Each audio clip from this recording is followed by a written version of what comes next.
Straight ahead on OC News, this year's ASI election hits a snag that results in a runoff election. And 88 years old later, an American leader steps foot in Cuba as President Obama has landed in Havana. March Madness is in full swing as Wisconsin's latest upset of Xavier has everyone throwing away their brackets. And Apple turns 40, and to celebrate their news on new Apple products. All of this and much more on OC News.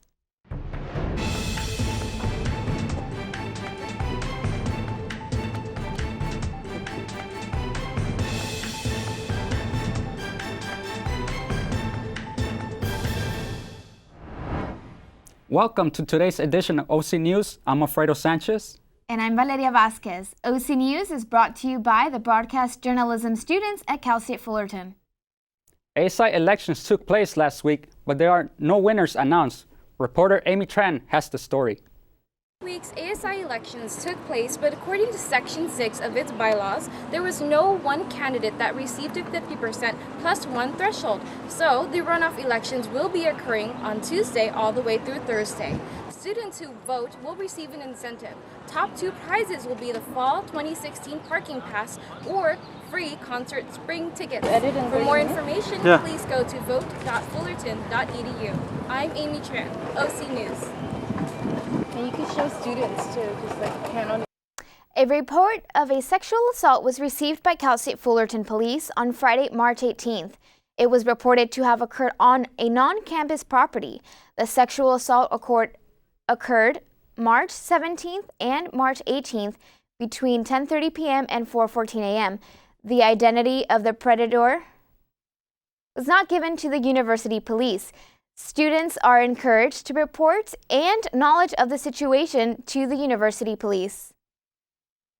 Now for politics with Elaine Kong, who has the top stories on Apple CEO Tim Cook and the company's standoff with the FBI, how India views presidential candidate Donald Trump, and President Obama's first visit to Cuba.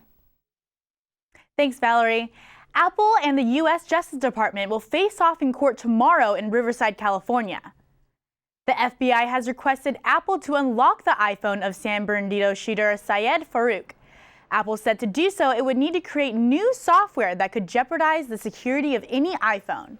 The FBI says there's no other way to learn whether the phone holds information about the December massacre. A federal judge will hear their argument and make a ruling. Tim Cook, Apple CEO, took the stage earlier today in Cupertino, California, telling the world where the company stands on the issue with the FBI and why they believe protecting their customers' information is their top priority.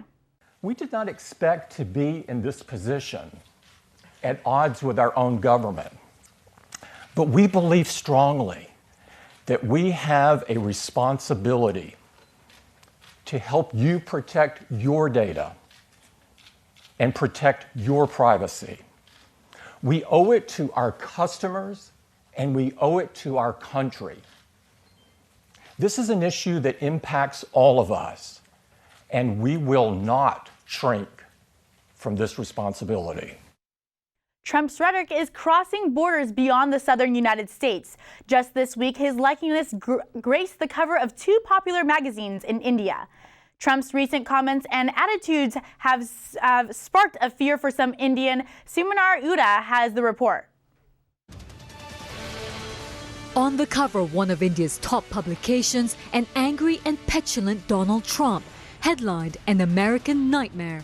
The more incendiary he gets, that's just about the only time Indians wake up. Waking up and noticing that a person of Indian origin holding a Stop Hate banner being ushered out at one of Trump's rallies. The man, apparently a Sikh, wearing a red turban, the same color of Trump's signature hat. He wasn't wearing one of those hats, was he? Was he wearing one of those hats? And he never will. Many here were outraged, including provocative TV talk show hosts. This is not an insult, Ravi, of the Sikh community. This is an insult of all Indians. Go and tell this man, this bigoted, semi-literate idiot called Donald Trump. Trump is hardly a household name here, but now the editor of Outlook magazine says it's impossible to ignore him. After Super Tuesday, I think it became more and more clear that the United States was moving in the direction of making him the Republican candidate. So having considered him for a fair bit of time, we thought the moment had arrived. We too thought the moment was right to explore what Indians actually think of a potential President Trump. Most didn't know of him. No. No idea? No idea. No. Never? Never. Those who didn't think much of him. I don't like him. No? No, not at all. We don't like him. You don't like him? Why? His utterings are very scary right now. The dominant concern, his comments on Muslims. That is not the kind of leadership we look forward to. The way he said for Muslims, maybe one day he'll say for Indians. We don't know. In a country with 170 million Muslims, his style of politics is a sensitive issue. The brashness, the insensitiveness, the xenophobic nature of all that he says fitted in pretty much very well with what's happening not just in America but what's also happening in India, where there's a raging debate on nationalism, a raging debate on on immigrants. So while Indians may relate to the Trump phenomena, many here say they expect better of America.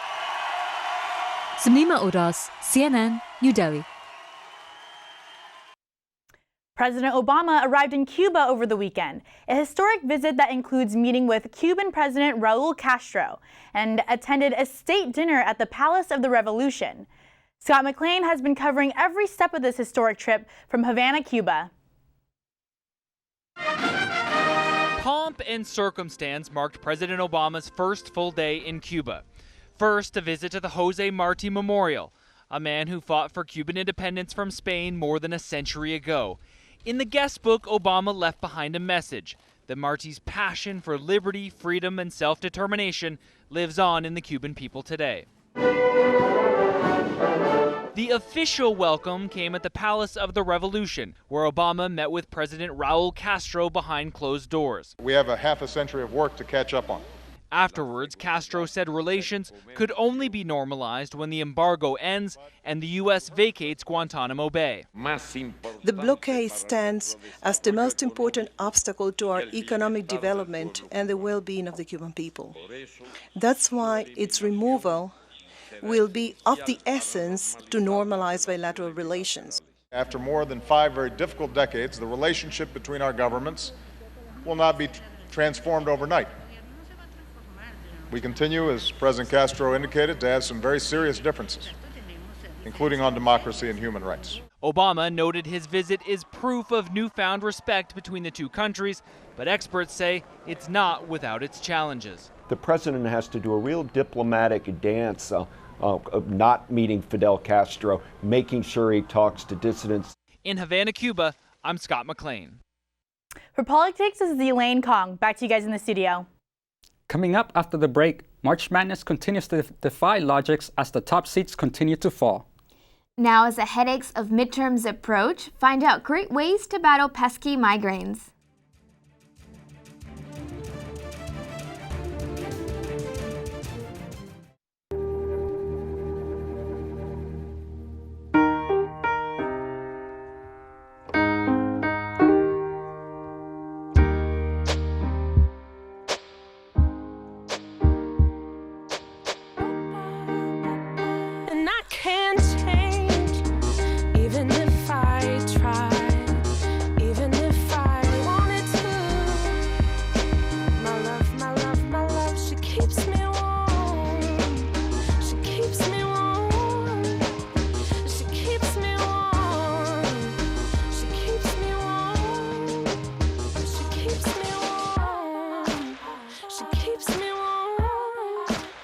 We are neighbors and best friends. I love my sister.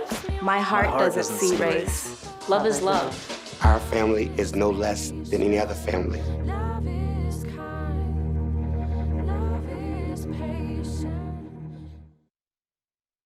From game winners in March Madness to local news on Titan Baseball, Christian Vigil has some coverage in this episode of the sports segment. Christian, what do you have for us? Thanks, Alfredo. Thank you. Now, first off, there's a reason why it's called March Madness. There are many games to cover, and it's hard to exactly pinpoint the best of the best of the best. But we're going to try to cover some of them.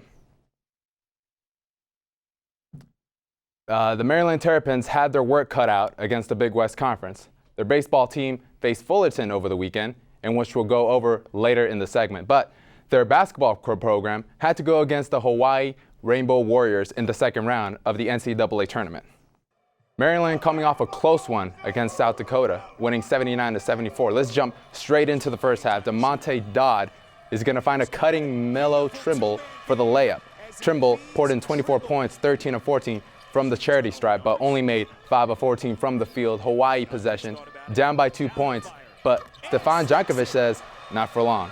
Doing work, the Big West Player of the Year had 14, but didn't shoot it particularly well this game. Second half highlights, Hawaii with the basketball. A miss there, scrambling for the ball, a missed layup there. But look who managed to finish at the rim. Looking at it again, and Roderick Bobbitt passes it to Jankovic while laying on the ground. The Hawaii faithful and the bench cheering on later. Jankovic is going to drive, and Jay Glayman says, "Give me that." Rasheed Solomon is going to drive to the basket and finishes. Tie ball game at 41. Solomon with the basketball. He can score, but he could also lob it up to Diamond Stone for the dunk. The onslaught continues. This time, Trimble is going to stop, pulls up, and knocks it down. Maryland up by 9 off a Hawaii turnover in transition, and Robert Carter is going to make the layup plus a foul. The Terrapins won on a 14-0 run to pull away and win this 73-60. Hawaii not only done for the season, but also next season via the postseason ban. Maryland moves on to the Sweet 16. Ethan Happ named the Big Ten Player of the Year, and he would play well. Skip ahead to the second half. Xavier down by 1. Remy Abel catches the cross-court pass and knocks down the three. And look who's loving that shot. Bill Murray in attendance. His son Luke is an assistant coach for Xavier. Wisconsin possession, a missed shot there. And Jalen Reynolds is going to come up with the loose ball, and he's going to hammer it. Replay showing Reynolds getting not by 1, but 2 Wisconsin players. And his dunk was part of a 9-0 run, but the Badgers would continue to battle. Happ gets the offensive rebound, followed by the putback. He would score 18 points, 7 of 10 from the field, 35 seconds left in the game, and Edmund Summer is able to finish the tough reverse, putting Xavier up by 3. So the pressure is on Wisconsin, but Bronson Koenig says, guys, relax, I got this. So sizes up, pulls up, clutch! Hits the 3, tie game at 63. So Xavier had a turnover. So who do you give the ball to? Koenig fades, fires, bang! Wisconsin delivers the dagger. Looking at it again, not only was the feet well behind the line, but the shot was good. Bill Murray, disappointed, thought this would be much easier than the game against the Monstars, but Wisconsin wins a nail-biter 66-63. As they say in sports, it's not how you start, it's how you finish. This past weekend, the Titans entered the series against Maryland with a 4-game winning streak. They later extended that to 5 when Timmy Richards was a hero Friday night, hitting a walk-off home run to give the Titans the 3-2 victory. However, the Terrapins brought the sticks the next day and pounded out 8 runs on 14 hits to even the series at 1 apiece. So Sunday afternoon will be the tiebreaker between both ball clubs. A tale of 3 different games in terms of style and pace as the Terrapins made it 2 in a row, shutting down the Titan offense 1-0. The next games on the schedule is on the road when they take on longtime rivals, the USC Trojans, followed by a 3-game series against the other longtime rivals, Long Beach State, followed by a road game at UCLA. So now the story on softball. The Titans played in the Easton tournament from Thursday to Sunday, competing against ranked opponents such as Oklahoma and Alabama. The softball team went 3-1 in that stretch, winning their last 3, and the bullpen once again shines, allowing a total of 8 runs through 4 games.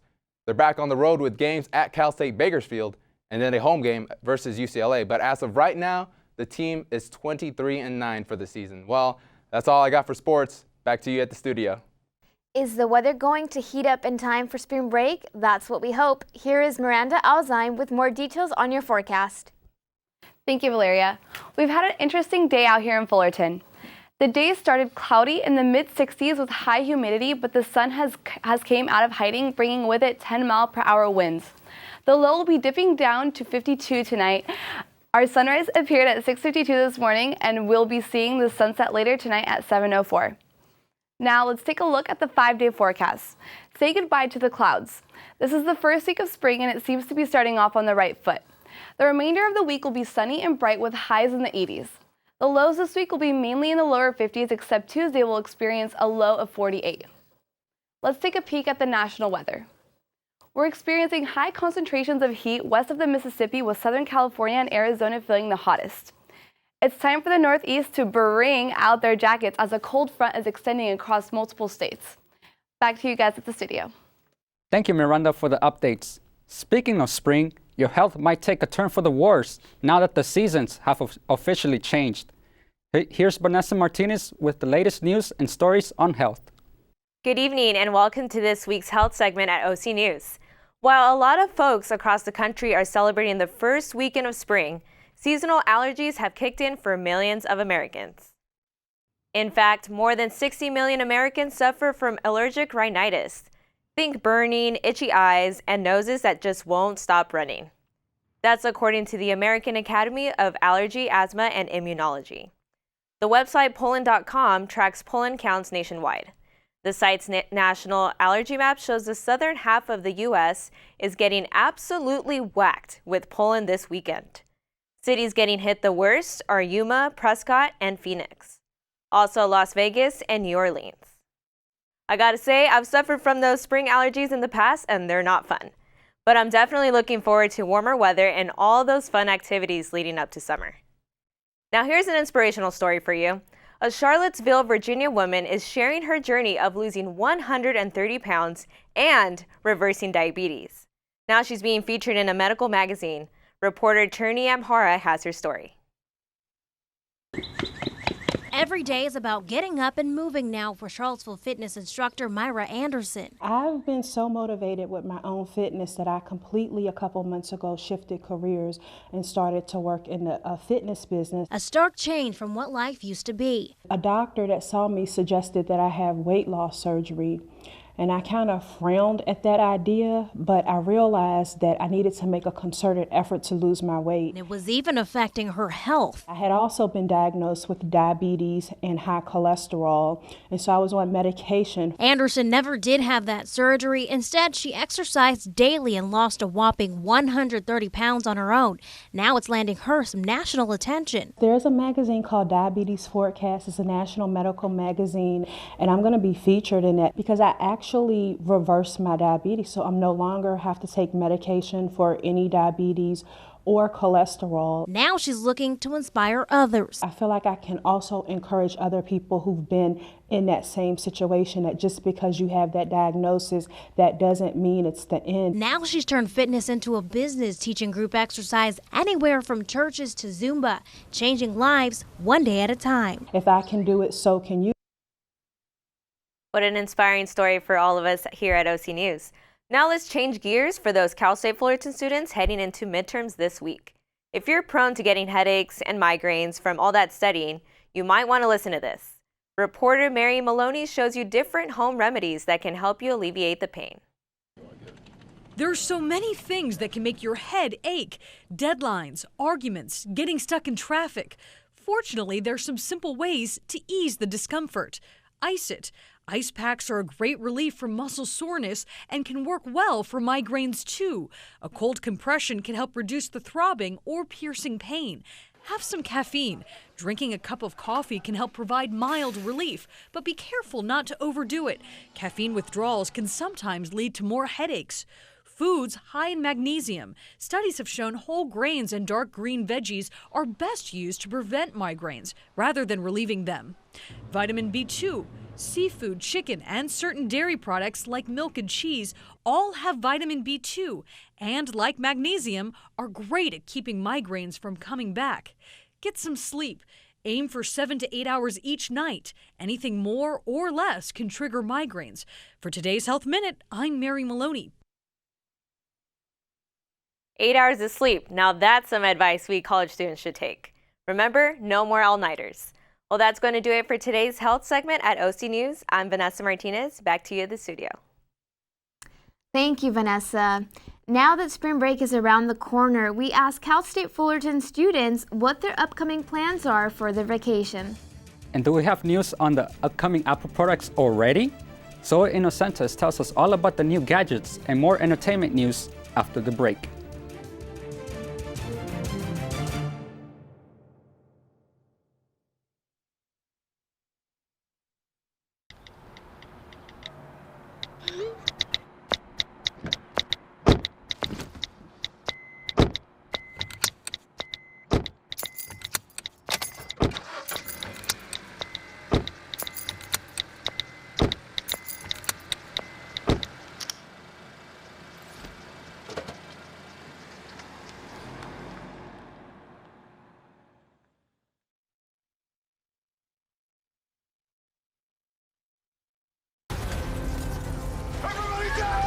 The earthquakes you see in movies are one thing, but real life is a completely different animal. Just because you can't predict an earthquake doesn't mean that you can't prepare for one. In the event of a real earthquake, you should drop, cover, and hold on. Visit ready.gov/earthquake and practice what to do to keep you and your family safe in the event of a real earthquake. And you'll be seen as a hero by your family and your loved ones. Visit ready.gov/earthquake today. And now let's go with Arely Martin, who went around the CSUF campus asking students what their spring break plans are this year. With spring break closely approaching, our Titans are getting ready to have a week off. Let's take a look at what they have planned. I think that what I'm going to do for spring break is just give as much love to the world as I can. Maybe chill at home a little bit, relax and vibe with these other souls that walk this planet with me. Work, maybe the beach, and do a couple assignments. Finished all my work. I worked my butt off, so I want to have fun. My spring break, I'm not trying to do any schoolwork. Probably watching season 2 of Daredevil. That's kind of it at the moment. Hopefully, I'd like to go on a hike or two, but other than that, just chilling at home, sleeping, catching up on things I missed out when I was in school. For spring break, I'm going to go to San Francisco and probably San Diego for a good week and a half. I'm starting early tomorrow, so that's going to be fun. Whether or not you have anything planned for spring break, this is definitely a much-needed break. Reporting from Cal State Fullerton for OC News, I am Arely Martin. Apple unveiled its newest iPhone and updates for the iPad and Apple Watch at the newest event. And the newest film in the Divergent series faces off against Disney's hit Zootopia at the box office. Zoe has the latest with entertainment. Apple turns 40 this year on April 1st. The tech giant is debuting new products to celebrate.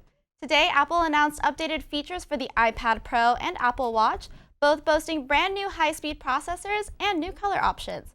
But everyone wants to know, what's the new iPhone? Latest from Apple is a bit of a throwback with some serious upgrades.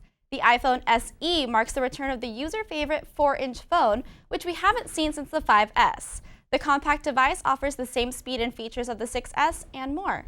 But it's on the inside where the iPhone SE really shines. It's got advanced technologies that make this the most powerful 4-inch phone ever. It's incredibly powerful, which makes it even better to do the things that iPhone customers want to do, including playing the most graphic-intensive games. So at the heart of the iPhone SE, of course, is our chips, our amazing Apple A9 chip with its embedded M9 motion coprocessor. This means that the iPhone SE has the same processing performance as the iPhone 6S, which is literally double the speed of the iPhone 5S. And the iPhone SE also has the same incredible graphics performance as the iPhone 6S, which is 3 times faster than the iPhone 5S. Fans of the larger 6 Plus won't be lining up for this one, but those lamenting the larger size of the more recent iPhones can rejoice. This weekend at the box office, Disney's Zootopia dominated for the 3rd week in a row. The film has reached a record 201 million domestically. Allegiant, the 3rd film in the Divergent series, opened to a disappointing 29 million, 44% below the 2 previous installments. The film was only part 1 of the book-to-film series finale, following suit with Twilight and The Hunger Games, by splitting the last book into 2 movies. The part 1 films have failed to perform as well as the other installments. But the film people can't stop talking about hasn't hit theaters yet. The highly anticipated superhero flick, Batman vs. Superman, opens Thursday night, and critics who attended the premiere last night have to wait until tomorrow to discuss the film in detail as requested by the studio. But for now, they have taken to Twitter to rave about the comic book blockbuster, and some have even admitted to crying during the film. The cast and tone have been major topics of discussion. But the rest of us will have to wait until the weekend to see the superhero face-off for ourselves. Over on Broadway, Amy Schumer showed a little extra gratitude at the Richard Rodgers Theater. While seeing the historical rap musical Hamilton for a second time, Schumer left a pretty sweet tip at the bar. Take a look. Comedian Amy Schumer, in these pictures she posted on Instagram, was taking in the Broadway blockbuster hit Hamilton Saturday night. She and her friends got the hottest tickets in town, if you're lucky to get a ticket, and enjoying a round of drinks. 3 double reds and 1 Sam Adams. At intermission, Schumer and her friends ordered a second round of drinks, $77. But that's when bar captain Sarah Larson was hit with the real showstopper. They paid with credit card and then slipped me the credit card slip and said, Amy wants to make sure that you get a tip.